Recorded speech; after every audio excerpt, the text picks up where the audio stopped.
And the kids are headed back to school, but what they can learn at school or in the home is sometimes less about the curriculum and more about the people around them. So today we are talking about how to cultivate a healthy environment for your child when it comes to food. Joining us live from Brands Nutrition Therapy, we have Erica Brands, and from Partners in Wellness, Dr. Laura Bunbury. Thank you both so much for joining us today. Yeah, thanks for having us, Mary. We are so excited to be here. Well, it's such an interesting topic. It's really something that I hadn't really thought of because we're not just talking about parents here, we're also talking about educators. Yes, absolutely. And their opinion about things really matters to kids, and they can shape their confidence, but also unintentionally create some guilt and shame. Right. For instance, my daughter came home last year and swore off drinking orange juice for several months because her teacher said that it was bad for her. And so in her mind, it was unhealthy and that she should avoid it. Yeah. And so teachers and educators can really make an impact on what they mention to kids. Yes. So can we kind of go into that? Why does this matter? You know, why is that not healthy to maybe hear things like, you shouldn't drink orange juice? Yeah, well, talk about diet and health often overemphasizes weight and appearance in a way that accidentally sends the message that thinness equals health, which we know is not necessarily the case. Right. And kids hear this and they worry. And like Erica said, they might start eating less, avoiding certain foods, or exercising more. Yeah. And it really puts them at risk for not getting the nutrition they need to grow or to fuel their day or their mood or their energy. Right. And it puts them at risk for disordered eating. Yeah. So going off of that, then what are some warnings that we could look for in a child? Yeah, obviously if your child comes home and says something comparable to what my daughter did, that's a little bit of a red flag, even though our teachers mean so well and they have such a great hard job that they do. Yeah. But skipping meals would be one, focusing on clean eating, counting calories, maybe exercising more specifically around meals, or withdrawing themselves from social events or hanging out with friends.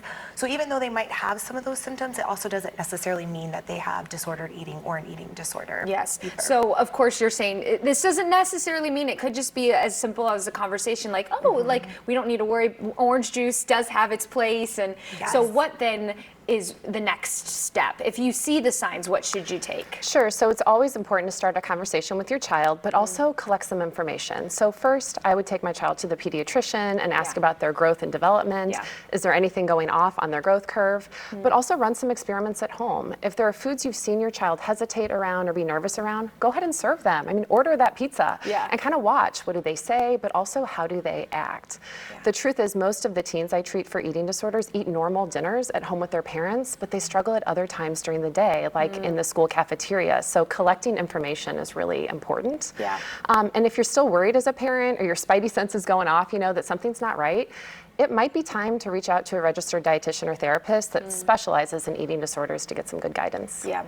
Well, and it is kind of what you mentioned when it comes to the school. You have not only teachers, you also have coaches, and they're in these environments that it's very influential. It's a lot about performance.